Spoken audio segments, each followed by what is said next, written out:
বাংলাদেশকে এখন পারমাণবিক বোমার হুমকি দিচ্ছে দাদারা। এতদিন বাংলাদেশ থেকে দাবি করা হতো শেখ হাসিনা সরকারকে টিকিয়ে রেখেছে ভারত। এবার পশ্চিমবাংলার দাদাদের কথায় প্রমাণ হয়ে গেল বাংলাদেশকে গোলাম করে রাখতে ভারত শেখ হাসিনা সরকারকে গত 15 বছর যাবৎ ক্ষমতায় বসিয়ে রেখেছিল। ছাত্র জনতার গণ অভ্যুত্থানের মুখে দেশ ছেড়ে পালাতে হয়েছে শেখ হাসিনাকে। বাংলাদেশের রাষ্ট্র ক্ষমতায় এখন ডক্টর মোহাম্মদ ইউনূসের নেতৃত্বাধীন গণমানুষের সরকার। পশ্চিমবাংলার মিডিয়া টের পেয়েছে এবার বাংলাদেশের নতুন এই সরকার ভারতের গোলামির শিকল নিজের হাতে বাঁধবে না। তাই এবার বাংলাদেশকে তাক করে পারমাণবিক বোমা মোতায়েন করার পরিকল্পনা চলছে। ছাত্র জনতার আন্দোলনের হাত থেকে শেখ হাসিনার সরকারকে রক্ষা করতে না পারায় তাদের চোখে মুখে হতাশার ছাপ স্পষ্ট। এখানে পশ্চিমবাংলার উপস্থাপিকা বলছে নতুন বাংলাদেশে চীন তাদের পারমাণবিক বোমা মোতায়েন করতে পারে কিনা। এটি মূলত পশ্চিমবাংলার মিডিয়ার একটি ফাঁদ।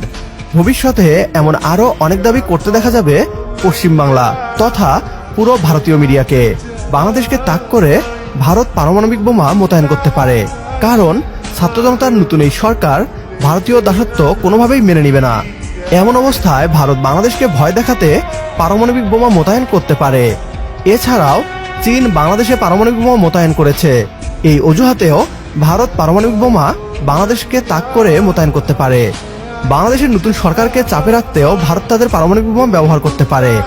ভারত যদি ভাবে বাংলাদেশিদের অস্ত্রের মুখে গোলাম বানাবে, তাহলে তা হবে ভুল।